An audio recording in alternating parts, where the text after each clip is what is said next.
Yes, 3 weeks of preparation, good enough for any team to set up. And so far, so good. What we've seen from the players, from these young boys, is quite very positive and promising for that matter. So they are ready. Because I think they had a very good technical staff who knows the ethics of grassroots coaching.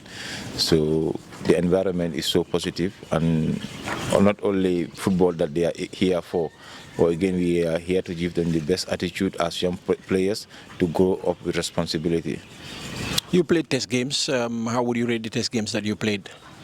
Yeah, they were very good test teams, to be honest. We played against Gambinos, we were stretched. They first took the lead, and we have to struggle coming back all the way from the back to see that we are able to get a win out of it. So it was a very organized test game, and again we played against the Seabeck Academy. Also was another good test game. And today finally we played against the Gambia U-17. So all these 3 test games that we've played, we had a different approach to them. So those approach are mostly in relation to how do we play our matches in the tournament. So it has been positive here at the test games here, and we're looking forward to much more positive environment when you go down there in the tournament to play.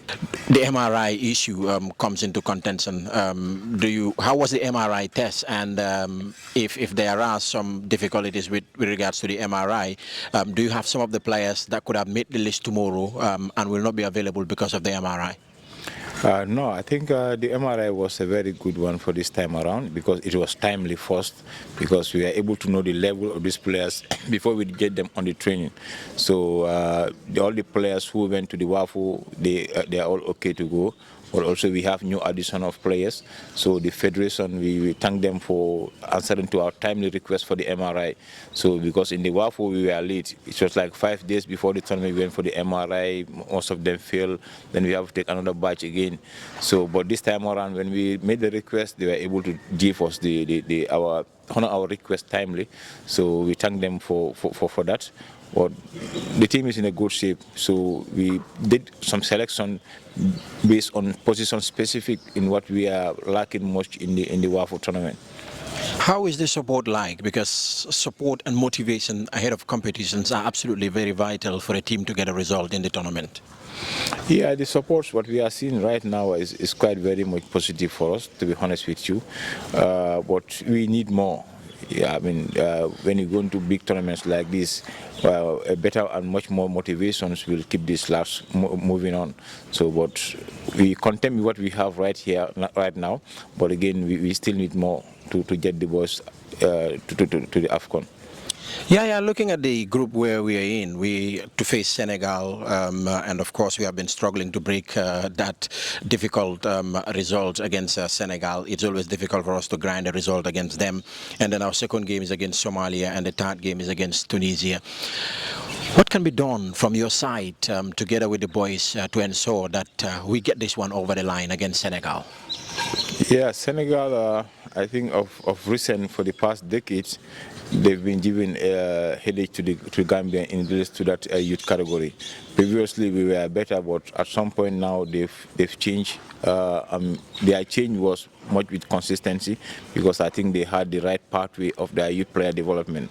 So playing against them, to be honest, when we played against them in the WAFU, we have learned a lesson how they play, but also the determination in their players, the braveness or whatsoever. So this one is going to be on a neutral ground. We will give them the utmost respect as the champions of our zone, that's WAFU A. But that doesn't also make us to relent that these are the champions that give them the best of what they want. So these kids in this aspect now, we're trying to inject in them what sort of respect do you give to a champion? But again, when you want to get the best out of the champions, what do you do to play against them?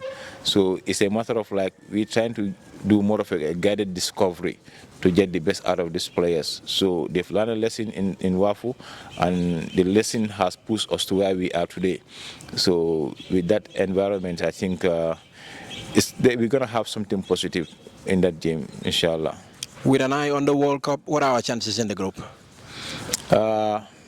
The World Cup and the group stages right now, I can't be able to give that answers because I haven't known what these players want. Because in grassroots coaching, it's not about you giving.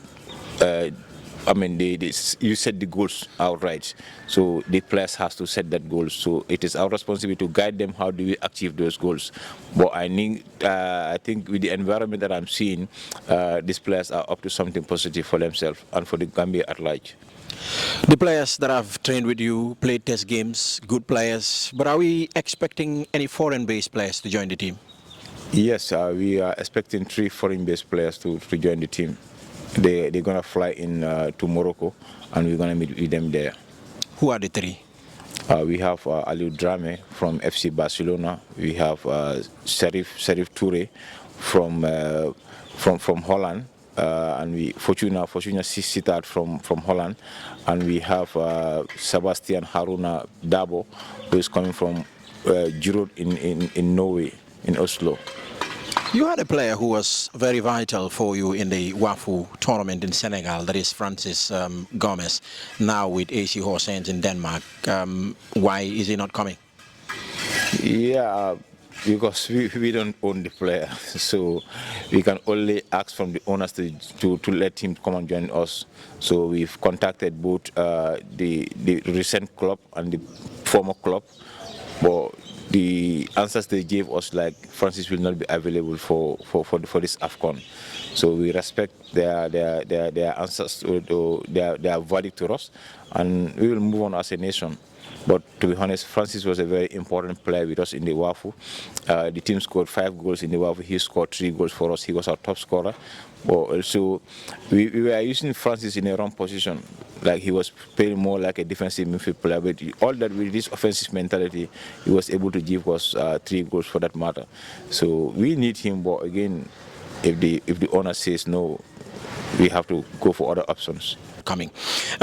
Looking at this team, you made mention of Aliou Dramé, who plays for Barcelona's under-16 academy and scored 10 goals in this season. And you also made mention of Serif Touré and Sebastian Aruna Dabo. How long have you been monitoring these players to see what they can add into the team that warranted the invitation to the under-17 squad? Yeah, I will start with Aliou. Aliou was shortlisted to me by the head coach of the senior national team. So when he scouted the player, because he also stays in Spain there, then he informed me. When we got the qualification, then he informed me about the player. There are literally 2 players in Barcelona. That's Ibrahima Tunkara and Aliou. So when I pursued for both of them, Aliou was much available because Ibrahima had started playing in the Spanish youth teams, so it was hard with them and with his agent also. Since the day that I was introduced to Aliou, so it's like I've been monitoring him. Like every weekend when he plays or every match day he plays, I will get a video of his matches, then be able to analyze and be able to evaluate his potential and compare to what we are having here. I think he's a very instrumental player. With Serif, he was here in holiday sometime back in December. So I had a session with him, almost 1 week I was training with him. So he's young and he got the potential, to be honest, to represent the Gambia. So I have to give him the opportunity to come and represent the Gambia. With the other one, Haruna Sebastian, I got an email from him on Monday. Then on Tuesday, I request for his videos. Then he sent me the videos as a goalkeeper. What coaches are looking for in modern days trend of the game is what Sebastian is having. So despite the short notice, when he sent me the video, I was able to make the analysis, and I also sent it to our goalkeeper trainer. So we were all impressed with him. So we said we have to give him a call. So that's how he came in. So he's improving, because also after even yesterday he was able to send me another video of him. So constantly I'm trying to monitor him, but to be honest, his potential, I think, is going to help the team going into the AFCON. Qualities you're looking for in modern day goalkeepers, like what? Yeah, the goalkeeper, basically the goalkeeper who can make the number 11 for us on the pitch. Meaning when we are building up, can he be like a player who be able to keep the ball for us, and with the passing skills, either short or long. So we're so impressed with what I saw in him. But also I'm seeing him as a commander at the back. So the way he is able to coordinate with his defense line was so immense. So I think he considered just few goals in the season compared to the matches he's played. I think he's very much good in modern days that we are able to get a goalkeeper of his caliber going into the AFCON. You'll be spending Korité with these kids in Morocco. What sort of an experience do you think it will be? It's going to be a different one, to be honest. Well, I mean, we have to give them the liberty to enjoy Korité. It's part of their life. So anything that is part of their life, we can't take it out from them. So we will address them before we are leaving. They all have to get their Korité outfits. So on the day of the Korité, we're just going to enjoy as normal in the Gambia. Because what we are trying to do is like create an environment home away home. So when we are there in Morocco, we want them to feel home. So that's why we can't take out all those things away from them. We will have to leave them the enjoyment time to enjoy on their quality feast as they are here in the Gambia. What would be your message to the Gambian people? Because when you're out there in Senegal, Gambians show what the team can do. And now you are set for the Under-17 African Cup of Nations. The last time we played in this competition has been a very long time. And Under-17 has brought a lot of success to the Gambia. We won the 2005 edition. We also won it in Rwanda. What will be your message to the Gambian people? Because some of them might be very hopeful that this team can do us good in Morocco. Yeah, first and foremost, the Gambians will have to understand this is a developmental phase that has to be clear to everybody. So when we are developing, we are to develop in all facets of player development. How do they control the ball? How do they pass? But again, how do they put up their technical abilities to game situation now? So how do they understand tactics in the gym? So all these things that we have to put in them. So when they develop rightfully, they will go for it. They will definitely go for it. But this is something that we have to understand. It's not an area of like a results-oriented level, but again, it's about development. So you could see in the WAFU, as we were progressing in the tournament, that's when they are getting better.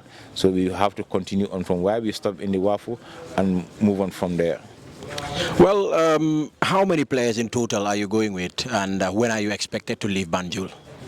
We are going to travel with 24 players. The CAF regulations requires countries to register 21 players and 7 officials. But I was able to make a request to the Federation, to the technical director, for 3 additional players. So we've been granted, and they are registered. We are traveling with 24 players to the AFCON. And departure date, we are only waiting for the CAF travels because we sent our request for our ticket for our departure. So as I'm speaking to you, yesterday we had a message with them, but the tickets are not still available. So we only have to be patiently waiting to receive the tickets from them to be able to make the travels. Well, unless you have something to add on that I might left behind, we'll say a very big thank you for honoring this interview, and we're wishing you all the very best of luck in this competition. Yeah, thank you so much. Thank you so much. Yeah. Thank you. All the best. Thank you so much. Good.